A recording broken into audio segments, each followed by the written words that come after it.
I'm not going to weigh in on that because Okay. A, I'm not a regulation expert, Okay. and B, I have to deal with regulators eventually, and pissing them off is probably not the best way to start negotiations.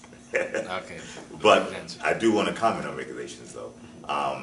There are regulations that have come down into my space, and the regulations issued by the regulatory bodies on law, Dodd-Frank law, are obsolete as they've been enacted. They're already obsolete. They don't take into consideration the abilities of what it is they're regulating. The CFTC, the Commodities and Futures, I don't know, the Trade Commission. Trade Commission, yeah, has decided that Bitcoin falls under their purview. Hence, swaps fall under their purview. But they're treating this commodity as if it was a static commodity, a dumb commodity, like corn, pork bellies, wheat, or bond futures. And that's not really the way Bitcoin works. Bitcoin can be transmutable.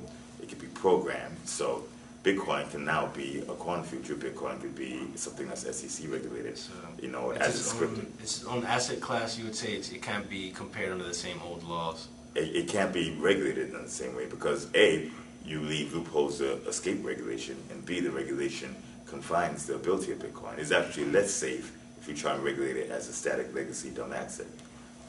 But since I'm not a regulator, I guess that was taken into consideration. But regulators who are open to talking to me, I'd love to consult, discuss, and bring the regulatory bodies and the regulations up to speed so it works in the present and, most importantly, will be prepared for the future. Don't stifle innovation. Bitcoin, primarily programmable Bitcoin through the blockchain, should be a regulator's wet dream because it gives you more insight in what's going on. And you don't necessarily have to control things to gain insight. And